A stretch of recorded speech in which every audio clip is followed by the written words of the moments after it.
Sports fans, hang those team jerseys or other collectibles in style with help from the guys at thesportdisplays.com as they have you covered. Thesportdisplays.com. Hang it, display it, or show it off with the Jersey Mount. The Jersey Mount is an affordable, easy to install, and kick-ass way to decorate your man cave, dorm, home, or office. Went to a totally badass concert and want to show off some of your memorabilia? Yeah, the Jersey Mount can help you with that. Or how about that wrestling pay-per-view event or live show you recently went to and you want to show off that wrestling collectible in style? The Jersey Mount can help you with that. Or you want to represent your favorite sports team? The Jersey Mount has you covered. Installation is so fast and so easy, and the best part, you won't damage your wall. Pick up your Jersey Mount today over at thesportdisplays.com. Hang it, display it, or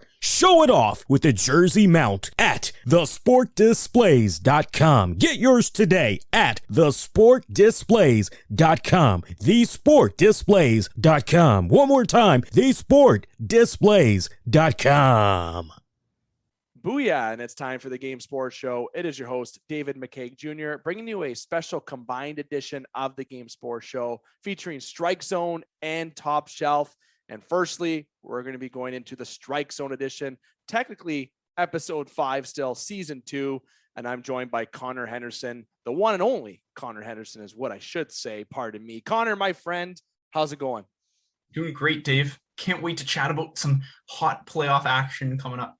Oh, literally hot playoff action. Now, people are going to wonder, what hot playoff action? Wait, hold on. MLB is not near playoffs. Well, it kind of is. It's not too far out, but that's actually not what we're going to talk about in terms of playoff action. Let's get to the agenda with Strike Zone. Very simple. We're going to get into some local love. Now, for those who are outside of Sault Ste. Ontario, you're going to be like, well, am I going to turn down the volume? No, trust me, you do not want to turn down the volume. We always got great electrifying content.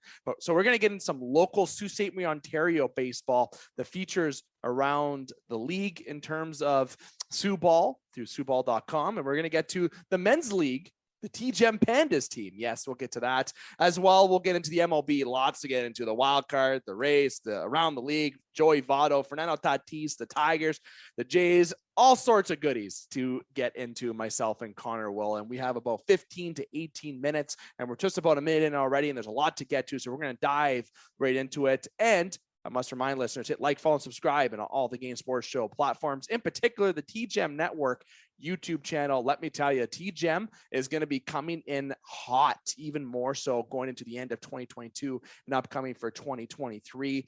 A full new list of sponsors for both the Game Sports Show and TGEM will be released later on this month or going into September as well. So lots of great things coming in terms of sponsors, shows. Oh, this content that we have is absolute fire, and I am joined not only by Connor, but a great team with the Game Sports Show and TGEM and all of the content providers. If you're doing a podcast, reach out to me. Your content can be put on TGEM. Be a part of the local TGEM podcast community. What better? Everyone coming together. It's the way it should be. Connor, let's talk baseball, local baseball for that fact. All right. I want to start off first, not going to TGEM Pandas first. I don't want to start too hot with that. I want to go with the SiouxBall.com. Now, why am I going to SiouxBall.com? Well, go check that out. All right. Because there's a lot you can get into there. League sites from junior T-ball all the way down to fall baseball, even 18 plus, anything you can think of.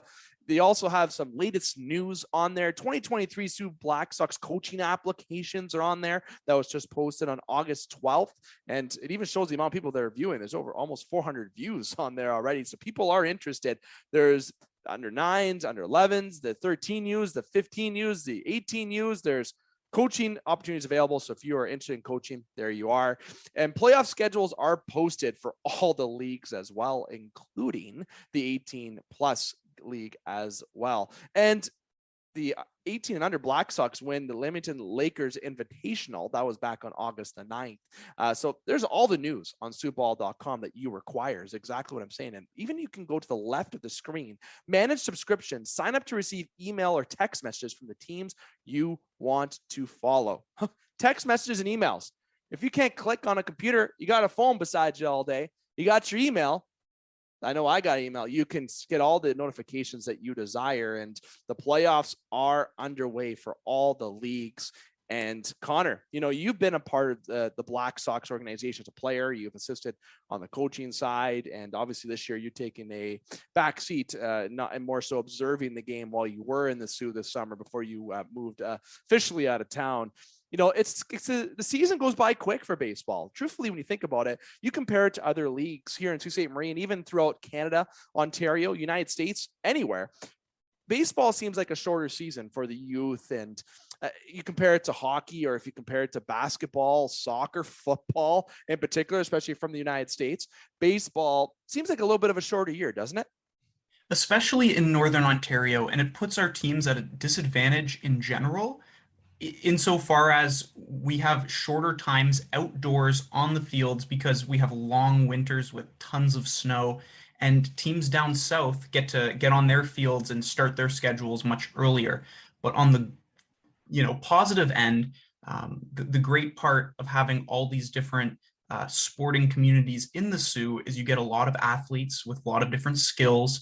And when they do dabble in baseball and, give it a shot, a lot of hand-eye from hockey, strength from football, coordination from basketball, all those sorts of cross-training that's super important for kids who are younger, can translate that into baseball and, let those talents show on the field. So it's a little give and take when it comes to our communities up north.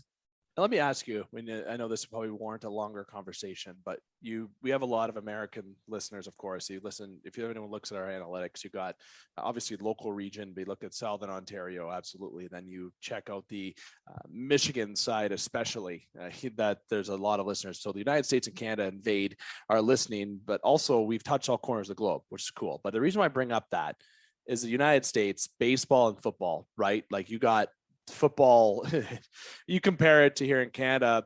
We had our recent high school team here in Ontario, Cora Colts, played in Michigan this past year, and they played a very competitive team. And so I want to ask about baseball, Connor. Saying truthfully, is Canada truthfully in terms of youth baseball, are they way behind still when it comes to baseball, or is it hard to compare? And I'm not sitting here to say, okay, we're not putting down the Black Sox or any other team. No. I'm just comparing where America is in terms of development for their teams, because obviously they have more options in comparison to Canada in general, because Canada is growing the game quite significantly over the past few years.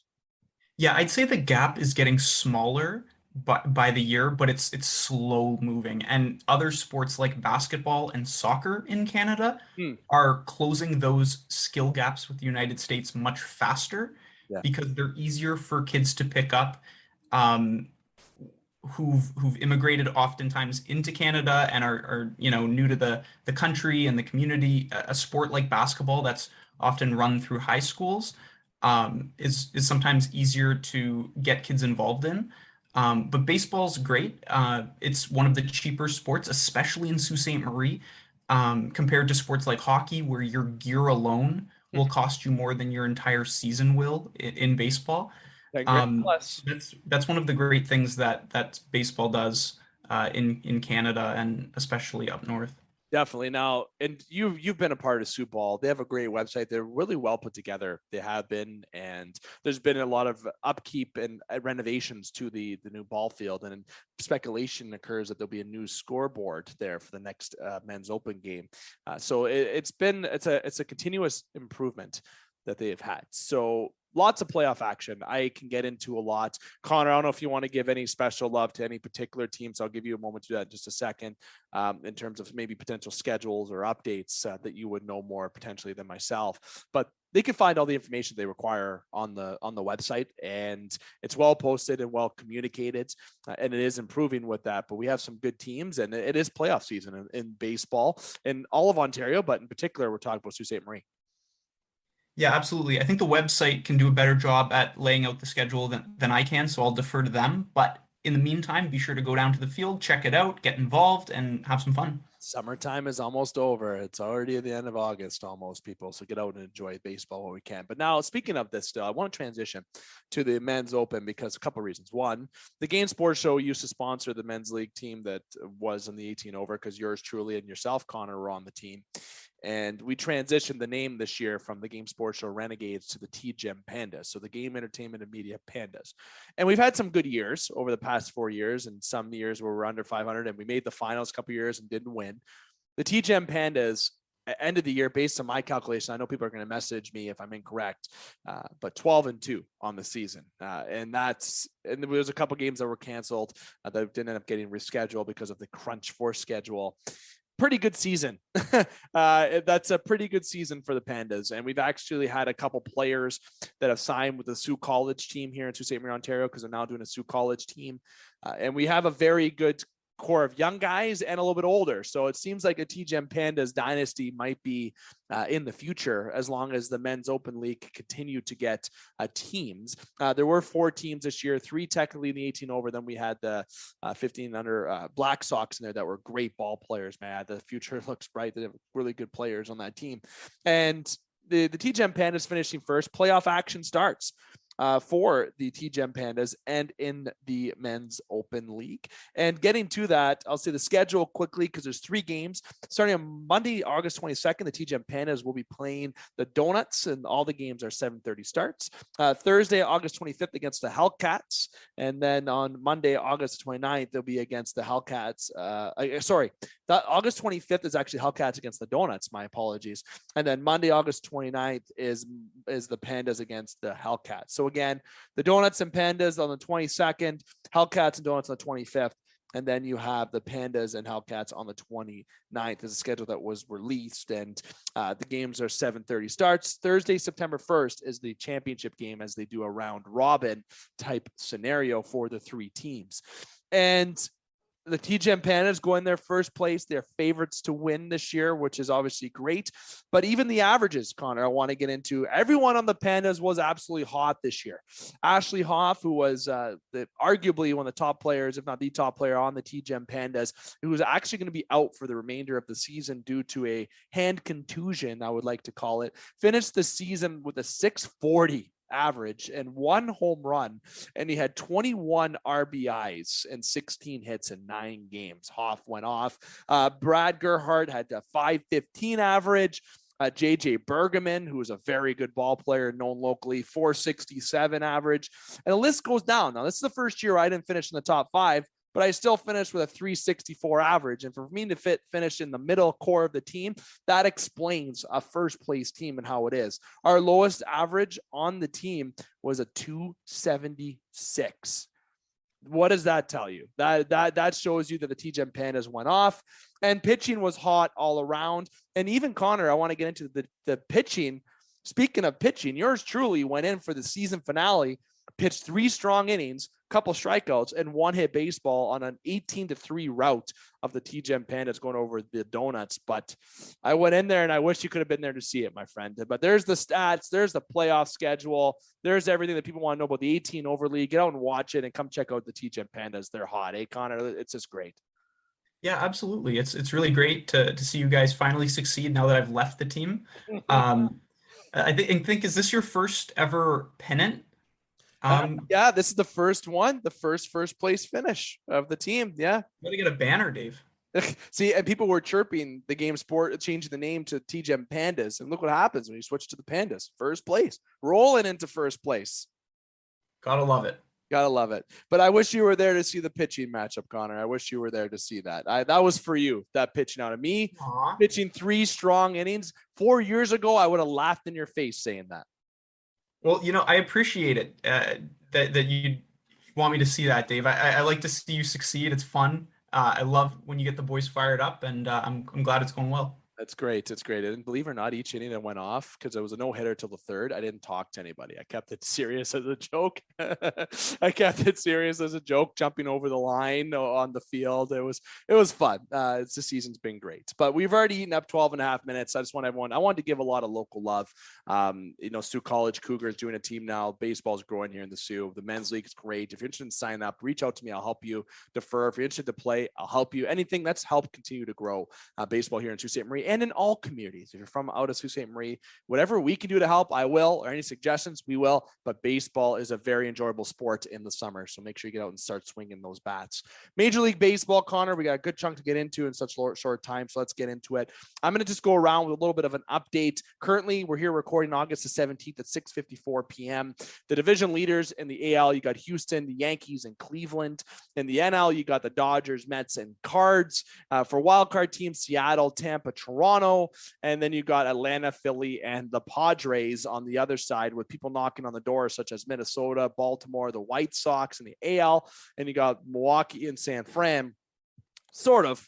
San Fran knocking on the door on the NL. I think the NL is a little bit more of a spread out speed in terms of spread, than the AL is in terms of the wild card. Getting a little bit congested, is it, on the AL wild card teams? And around the league, there was games today, day games. The Jays had a hot inning near the 6th, 7th inning, big innings out of Stripling, had a no-hitter going into the 7th inning, and then Garcia goes in, big strikeout, then a couple runs, Espinal and Springer contributing. It was Springer getting his 1,000th hit. The Jays walk away with the win to try to secure, try to stay in within the wild card, because if they would have lost, they would have been on the outside looking in today, as Seattle's been winning games and the Jays have been losing. They've been hot and cold, which is really bad. And you lose 3 out of 4 to Baltimore. That's not good. Baltimore's not an easy win anymore, but still a tough series as they go against the Yankees, who have not been hot. So that's also a little bit scary for the Jays going into New York. The Yankees are 2-8 as Toronto goes into there. So it's a lot going on in terms of the league, in terms of the AL. And I'll say quickly with Toronto, I'm not going to sit here and say I told you so. I think that this team is going to make the playoffs, squeak in. I don't know what place. I hope it's first for the sake of being able to host. But their pitching is just not good enough in terms of mostly the bullpen. I think Barrios, if he can find his game, Manoah and Gosman, they can win you a wild card game and potentially a series. But in the deeper runs of the playoffs, you really got to lean on that bullpen and some of the bottom of the rotation to potentially get some of those longer innings. And the Jays just don't have that depth. It seems like with Ryu and Kikuchi being god awful. I think Kikuchi needs to be a long reliever, and the hitting needs to be a bit more consistent, sure, but the pitching is definitely an area of concern, especially when you're going to walk in to Houston or Yankee Stadium in a playoff game with Aaron Judge swinging the bat the way he is, just the way Houston plays, cheating or not. That is a good ball team over there in Houston. Cleveland, dark horse, good team over there too. So, Connor, I think you'll agree the Jays pitching may not be good enough to win. And if you look at the NL, I'm not going to dive in too much there, but watch out for San Diego, despite what's going on with Tatis.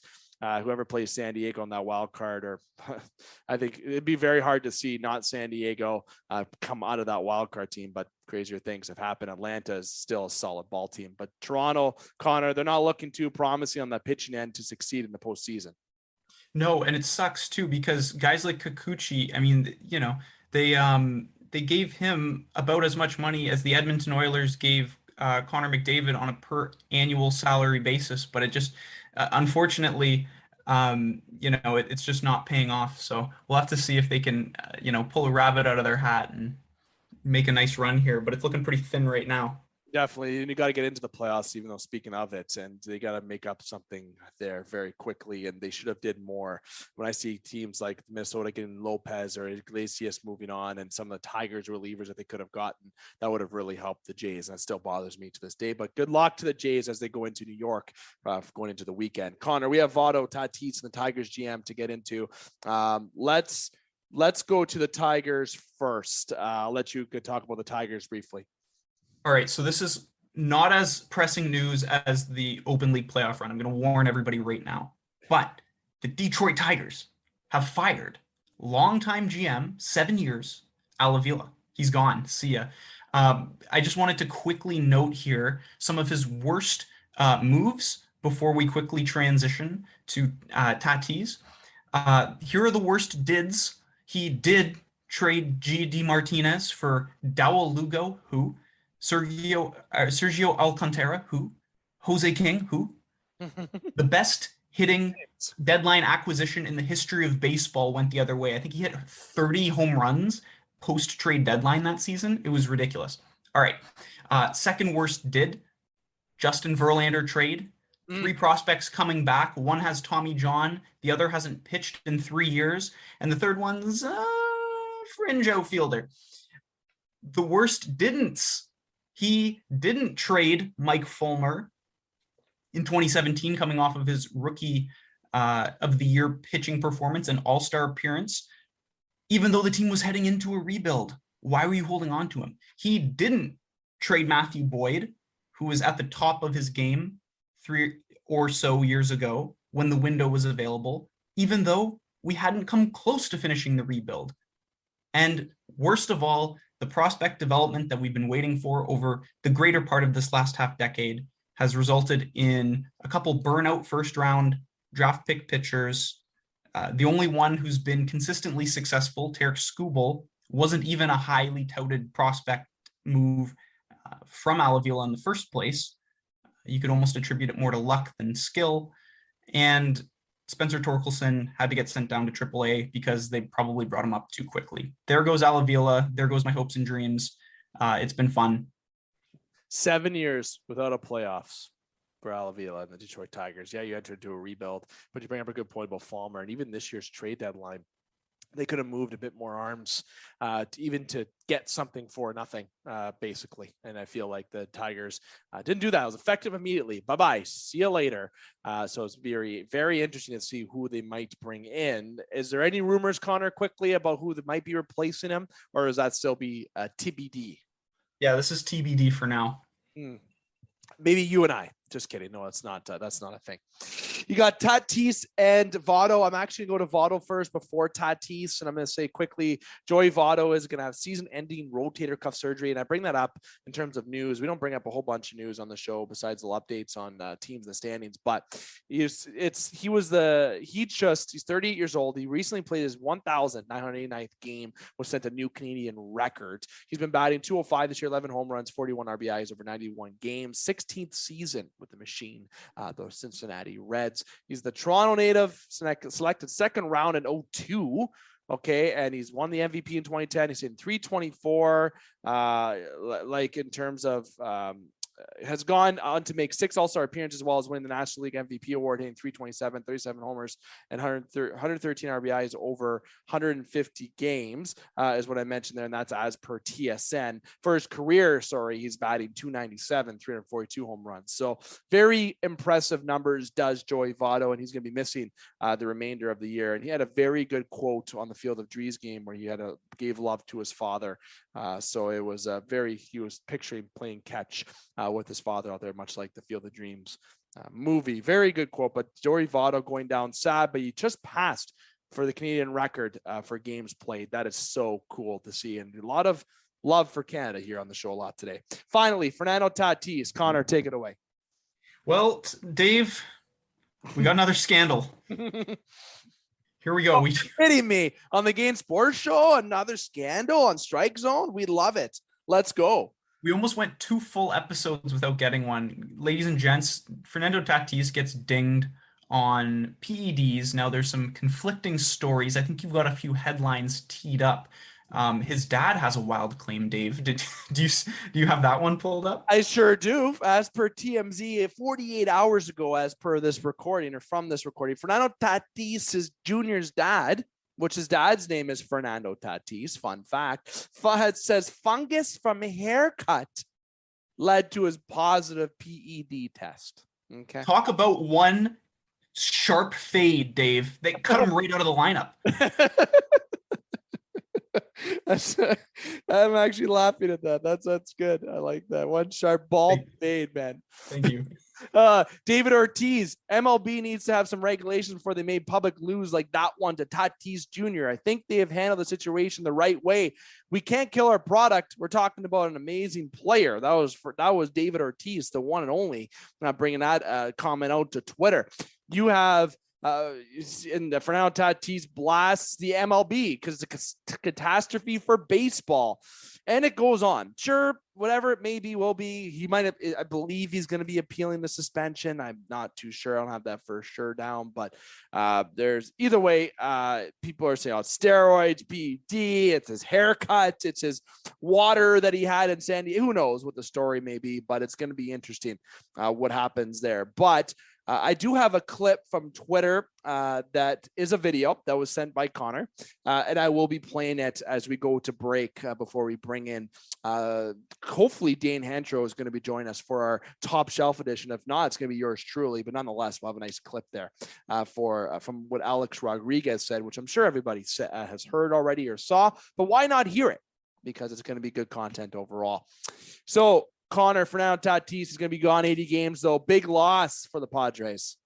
It's sad, especially considering they loaded up big time. They're your team, your second team. No, your third team. Your third team. I remembered. Chicago Cubs is your number 2. Yeah, I don't really talk about the Cubbies, but as everyone knows, I like one team only, but I've had a sweet spot for the Cubbies and Padres my whole life because they haven't been winners.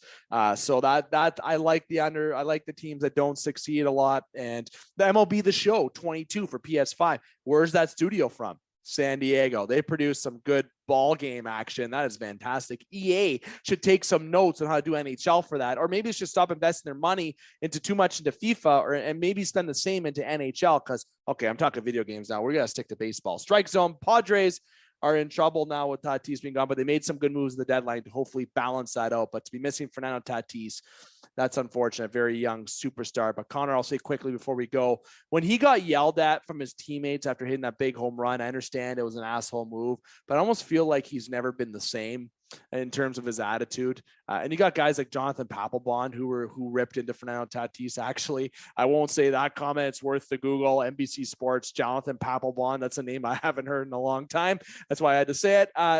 But again, it's hard to see the young stars in baseball go through this. But I feel like Tatis hasn't been the same, but he's having a pretty good year. So a very unfortunate for the Padres superstar, who just signed a very long-term deal with San Diego to be there probably for the remainder of his career.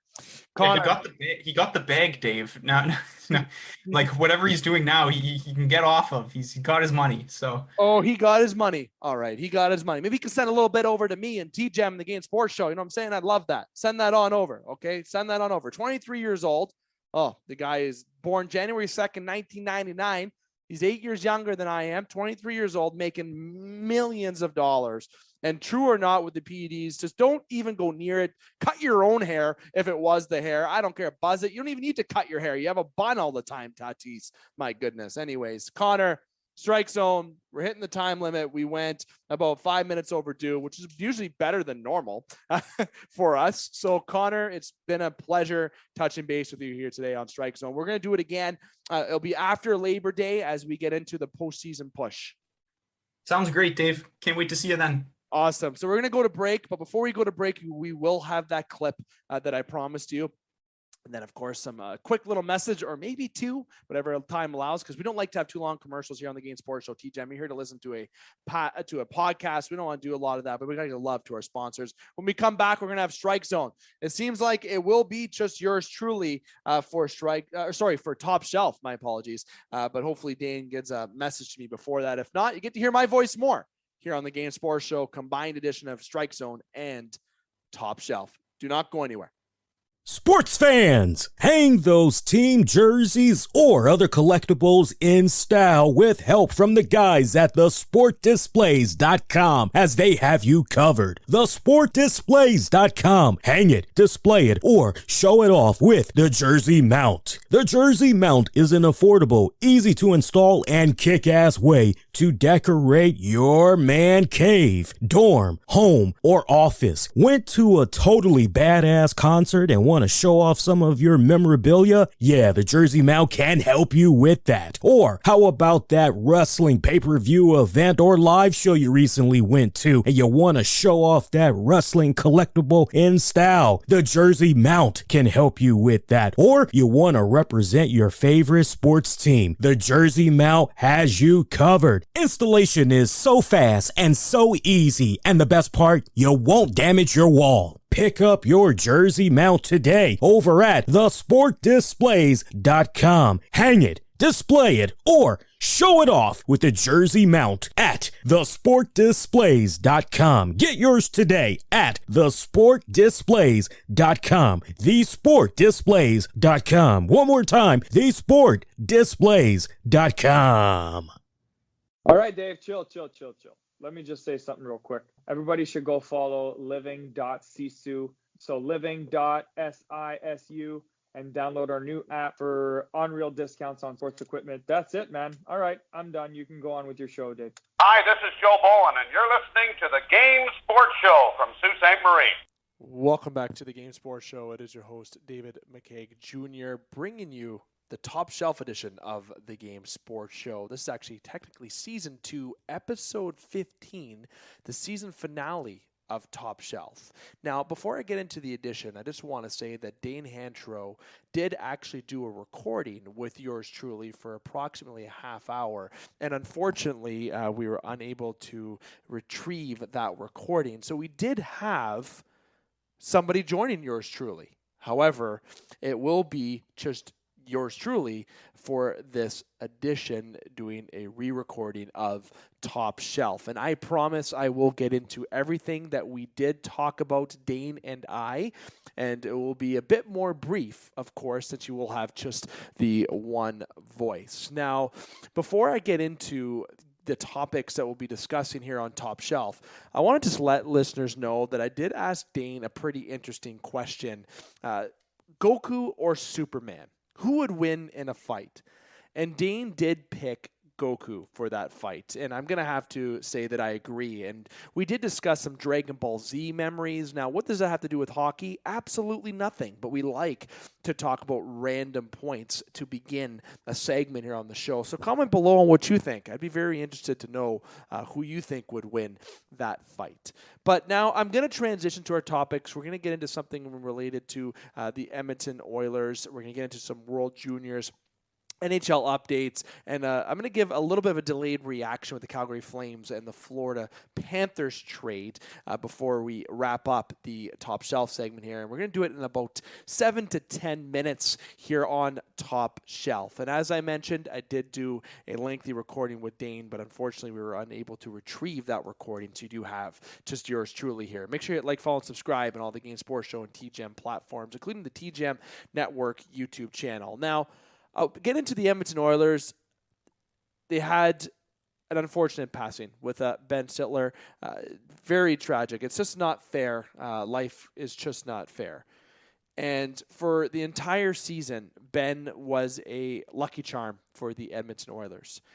And Dane did get into a lot of detail that I can't completely recall, but points that I do recall that were very touching with that is that Ben was a big part in their run throughout this entirety of the season, their rebound, but as well as getting to the conference finals against the Colorado Avalanche. And as I mentioned, with Ben being such a big part of the Edmonton Oilers, there has to be a tribute given to Ben this year.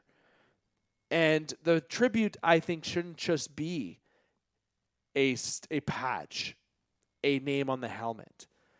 I think they should get into having his initials, his name behind the net, perhaps his name in the stands, perhaps also the patch or a number on the back of their helmet in terms of just a random 00, then Ben, or perhaps a favorite number that he wore to the game if he did tell Connor what number he would wear besides wearing his. Ben was loved in Edmonton and loved by the hockey community. And I brought up a point in the conversations in the previous recording that the hockey community is so strong. And it doesn't matter if you're Canadian American, if you're from Europe, or wherever you may be from. People may wonder why, people get emotional for even potentially somebody that they did not know personally. It doesn't matter. You would be an absolute ludicrous of a personality in person to absolutely think that this isn't a sad story and you wouldn't be touched by it. But the hockey community is such a strong bind and such a strong bond that you can't unbreak. And everything with Ben is so touching and so sad to see what the cards that life dealt him. But what he did provide to the Oilers and his attitude and the La Bamba Baby, I imagine that voice will be echoing throughout the entirety of the arena at Edmonton this year. And I just hope the Edmonton Oilers do more than just a basic type of tribute. They go a little bit above and beyond for somebody who loved the Oilers and was truthfully a lucky charm. And I'm just scared to see what the Oilers are going to do in tribute of this as players this season in tribute to Ben. Ben was, it was a very sad story to hear and read. You can listen to all the videos that they did, but the Edmonton Oilers had a very nice tribute that I shared on our Instagram page and through our social medias. You can check out the Edmonton Oilers Instagram page. It was a nice minute-plus long tribute to Ben and his contributions to the Edmonton Oilers and just how much he is loved by not only the Oilers and the Oiler community, the Edmonton community, Alberta, but just throughout all of Canada, all of hockey, and the world. He will truthfully be missed. Transferring over to the World Juniors. The World Juniors, it is an absolute awful time to be running the World Junior Hockey Tournament. Despite having to make up for it, I kind of wish I just would have completed the tournament when it was going on. It was more engaging. But as of right now, you have the World Juniors going on. You have Sweden and Finland who are going on to semifinals. They await the Canada game as well as the United States who are playing Czechia. Very games that are going to be going on this evening. Right now it is 8:27 p.m. on August the 17th. And we'll be finding out by tomorrow, August the 18th, likely by the time you hear this podcast, or even going into tomorrow night, August the 18th p.m., you will know who the semifinals are and who are playing what. But I've been obviously keeping track with Canada. I wish I've watched it a little bit more, but when it's summertime, I'm thinking about being on the boat. I'm thinking about enjoying the summertime weather while I still can. And summer's already coming to a close, and even the rinks in Edmonton, there haven't been amazing sellouts or anything. I know it's just the round robin quarterfinals and stuff like that, but this is still very competitive hockey.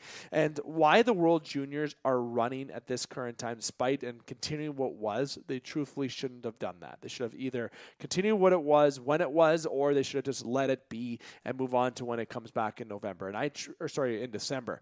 And I truthfully think they'll never do something like this again in the summer. But Mason McTavish and Connor Bedard have been literally running the ship for the World Junior Hockey Championships. And truthfully speaking, Mason McTavish is an absolute mammoth out there. And as Dane said in the previous recording, if he doesn't make the Anaheim Ducks this year, that is just ludicrous. He is making that team. And Connor Bedard will be a top pick. Never mind Michkov or anything as such. Connor Bedard will be the number one pick in this upcoming draft. And it's scary to think what he's going to be doing at the upcoming World Juniors when he plays this year. But lots of hockey going on in terms of the World Juniors. Check it out. Still very good to watch. But why they're writing it in terms of the viewership being lower than it's ever been, I like the project. I like the attempt, but we have definitely been shown how it wouldn't work. And it's in a community of Canada. It's in Edmonton, Rogers. It's at the Rogers Arena. That's where it's at right now. And it's not been popular. I would like to know if you've been following the World Juniors. Make sure you comment below if you have. And I want to touch briefly on the World Junior Championships previously in 2018 for the Canadian team with the controversy. I won't dive into this too much. It's been talked about on the news a lot. You can just give it a simple Twitter, Facebook, Instagram, Google search, wherever you want. And I just hope the higher powers that are in place of Hockey Canada right now get an absolute shakeup. I think they should be ashamed of themselves. The individuals running Hockey Canada, they've been continuing, they've been pushing, they've been deflecting. It's an absolute joke what happened in the World Juniors at that time. And I can get into a bit more personal details about certain things, but I certainly would not. And I think the team, there's a lot of players that are guilty that haven't been shown yet. Will it ever come to fruition? Who knows? But ultimately, whoever was involved, whatever it may have been, I hope they get what they got coming to them. I hope they get what they deserve. I hope they never play a game in the National Hockey League. And if they have played a game in the National Hockey League, that they get suspended, if not terminated from the National Hockey League for the remainder of their career. As much as severe as that may sound, it's truthfully not. When you either ruin somebody's life or for the inappropriate conduct that was conducted by these young men while representing the World Juniors, our country of Canada, it is atrocious. And the powers that be at World Canada for Hockey Canada, should be ashamed of themselves. And there needs time for a shakeup, and there needs to be change at Hockey Canada. Get the youth in there. Get both male and female leaders in there. Change up what Hockey Canada is, because let me tell you, taking this from Dane Hancho in the previous recording that I've mentioned a few times that we do not have, unfortunately, he would not be supporting Hockey Canada if this continues, and nor would I. Never mind the situation continuing. What we mean by that is those who are running Hockey Canada, we do not want to support. And I am getting to that point where I do not want to support them either. And you shouldn't either. It's a joke. It is sad. It is atrocious. I hope it gets dealt with, and I hope when it does get dealt with, all the truth comes to fruition and everyone gets what they got coming to them. And that's coming from a Canadian citizen, Canadian hockey fan, and someone who played hockey. And I did not represent Hockey Canada, but we played within Hockey Canada. We all played as one community. And let me tell you, because some of these kids may be superstars or not superstars, whatever it may be, NHL players, it doesn't give them the right to be any different than anybody else. Boom. NHL updates. Going to get some updates here. We have some free agents that are still available. Phil Kessel, you have PK Subban, but the one I want to talk about is Nazem Kadri. How Nazem Kadri is still available, I don't know if he's just waiting to get paid more, or he's just enjoying summer, partying, whatever he's doing, but it seems like it was going to be a contract with the New York Islanders. Then you hear about the Detroit Red Wings. Then you hear about the Calgary Flames. Oh, then he's re-signed in Colorado. There's rumors, but it's still so quiet that it's abnormally silent. And what I mean by that is that has the fingerprint of Lou Lamoriello all over that.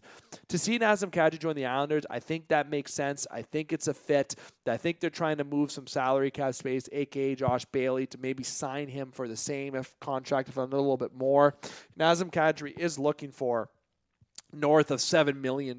He has earned it this year. Would I pay him north of 7.5? No, I would not. I truthfully still think he's 6.5 and under, but a lot of players have been getting paid. Look at Darnell Nurse, got $9 million. And in the words of some other fans, in particular Dane Hancho himself, you got to start living up to that contract. So when you start paying a contract to sign as an extension as a team or a free agent, that's the concern, is that hopefully that they're going to perform. And the Islanders, they have some room to wiggle to get some to sign Kadri, but 31 years old at an 8-year contract would not be an option for them. Lou Lamoriello doesn't like signing long-term deals, and that's probably what's even holding them back a little bit. Someone like Detroit Red Wings, same thing. But someone like Calgary, they wouldn't be shy to give it to a long-term contract. So flat out going to say this. If they have someone who wants a long-term contract, Calgary Flames is where he'll end up. Short-term contract, it'll be between the New York Islanders and the Colorado Avalanche. Dark horse team, Florida Panthers. Saying it right now, Florida Panthers for Nazem Kadri. They moved out salary. They have some room. Claude Giroux left. They want to still be competitive. Imagine Nazem Kadri in Florida playing in that top 6. That'd be pretty exciting and probably a good fit. And I'm sure he would like to contend against both Toronto and even Boston. And those who think he's going to Boston, don't be silly. Not going to happen. PK Subban, Phil Kessel. I got to say, Phil Kessel's got to be destined for Edmonton. PK Subban, it just seems like it'd be a fit for the Ottawa Senators. And you have a lot of players that are still available. Braden Holtby is still available. You got Barrett Hayton, who's an RFA, but coincidentally enough, Rasmus Sandin's an RFA still. I'll get to that in just a few seconds. But you have Tyler Mott, guys who are still available. A lot of these guys are going to be signing for less money. They're still holding out, or they're going to be getting PTOs. Phil Kessel, destined for Edmonton. Going to say it right now. I think it just makes complete sense that he goes there. Brett Connolly, another dark horse, could be a fourth-line player for a team, a playoff contending team. Why not the Pittsburgh Penguins? He could sign for cheaper money. Seems like it would be a fit. What do you say? Players that are left, where are they going? Why are they still there? Nazem Kadri, though, he's waiting out, and he can wait out. 80-plus points this year. Very good season. All-star, Stanley Cup champion. He should re-sign in Colorado if he wants to continue to win. But if he wants money, he's going to be knocking on the door of the Calgary Flames, potentially also the New York Islanders, and like I said, dark horse team, the Florida Panthers. Watch out. To continue forward about the Rasmus Sandin and Barrett Hayton point that I mentioned, I've heard that maybe there's talks of Jacob Chychrun going to Ottawa, and I'm going to get to that in just a few moments. But imagine if there was a trade that had Hayden and Chychrun go to the Toronto Maple Leafs that involved Rasmus Sandin and a package type deal. In a previous Top Shelf edition, I mentioned Nylander for Scheifele as a deal, but it seems like Scheifele will be starting in Winnipeg, and that's probably highly unlikely. Nor was that going to be ever straight up. Toronto would have to give up, I think, maybe a little bit more smaller deal because how Nylander has term and Scheifele wouldn't have. But back to the point I was talking about, Hayden and Sandin, there's been rumors that I've heard from reliable sources here locally that potentially, and I mean locally within the Sault Ste. Marie Algoma region, but I've also heard this in towards the Toronto area, Sandin for Barrett Hayton if a contract can't get done. Sandin's one of their better, younger defensemen that can play both two-way defensive. I don't think Toronto gets rid of him. But it makes me shake my head, first off, because Sandin's a former Hound. Barrett Hayton's a former Hound. So it does make sense in that regard, but why would Dubas get rid of Sandin for Barrett Hayton? Wouldn't he rather get rid of Timothy Liljegren in a package deal for Barrett Hayton that way so he can keep a Hound? So listen, those rumors that I'm hearing, that's absolute silly. But Barrett Hayton in Toronto, I wouldn't pull it past Dubas. He loves his Greyhounds. Why not, right? Why not add another one? We already have a few on there. Why not add another one? I'm surprised Colin Miller didn't go there this year, but congratulations to Colin Miller going to Dallas. I think that was a great fit. Toronto, I won't get into too much of Toronto. Everyone knows I'm a Toronto Maple Leaf fan. I'm not going to talk about all Canadian teams here. I did talk about Edmonton. Briefly going to talk about Ottawa. Mentioned Winnipeg. I did mention teams in here, but I'm going to get into more detail about the Calgary trade in just a few moments, and I wanted to get more into Edmonton. But about Toronto, they're not done. They're still going to make some moves. I think some minor trades are going to get done, and some PTOs are going to be signed. That roster is not done. But if you see a Sandin for Hayden trade, I would laugh my ass off. Hayden going to Toronto in a deal, I would laugh my ass off. I wouldn't surprise me, though. But Toronto, truthfully, has not made their team better. I'm not confident that they can defeat Tampa or Florida in a first-round series. Heck, maybe not even Boston. Bergeron signed for less. They got Krejci back. You got Zaka there. They made some good depth little moves in there. They are injury this year. There are some injuries that they have with McAvoy and of course, Marchand. But when they come back, they're going to be even more scarier. So if Boston can contain, they will be a little bit scarier. The goaltending's still good. They're still a team that can contend. The Atlantic is still looking very strong. Ottawa's getting stronger. Detroit's getting stronger. Buffalo eventually has got to click. Listen, Toronto did not improve their team yet to make themselves better, but there's still time left this summer.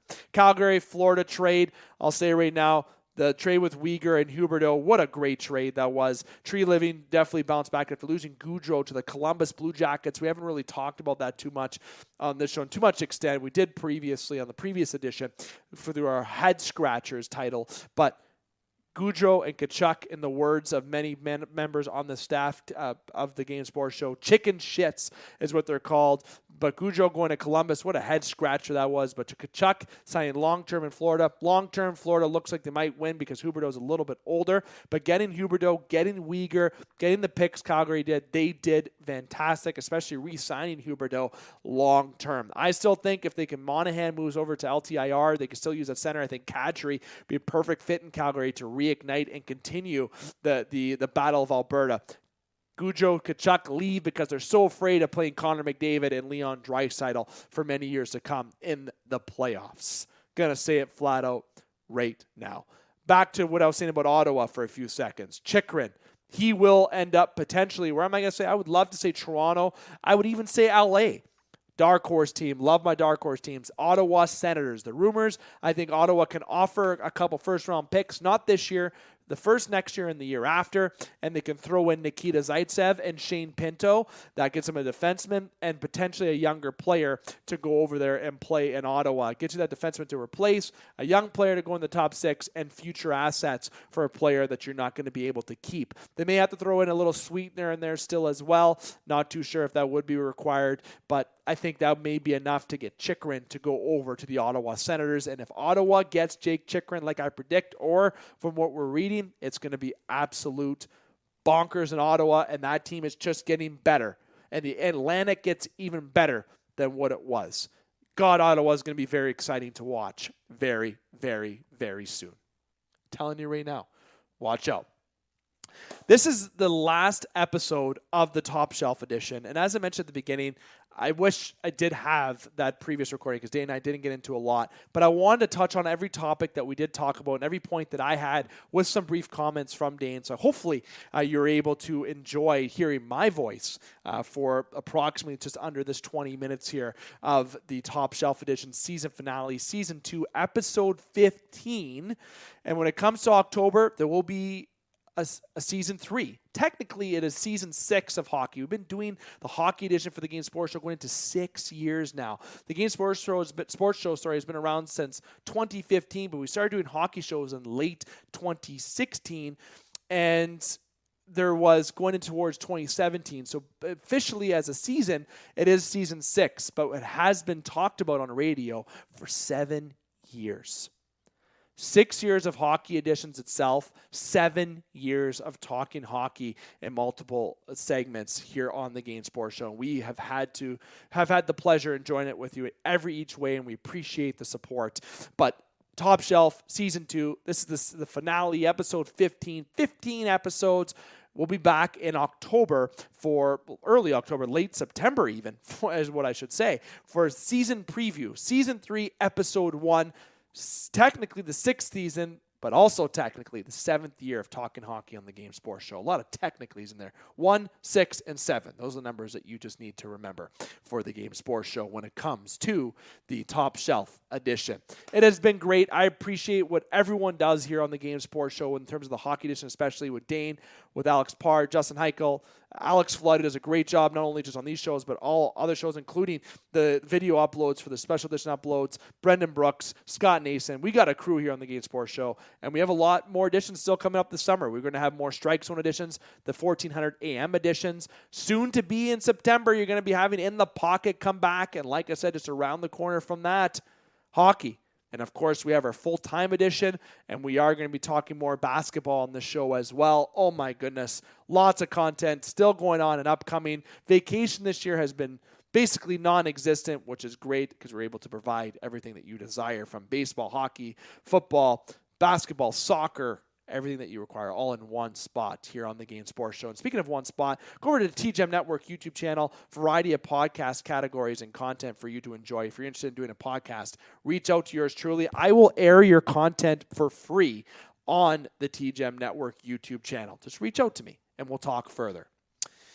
Speaking of Top Shelf, I want to know everything that we talked about here on the show today. Well, I guess I should say I talked about here on the show today. Comment below in terms of your feedback, any point that we brought up, or anything that you want to bring up in general, or future topics that you want me to talk for the upcoming season for the National Hockey League. It's been great talking hockey for this season.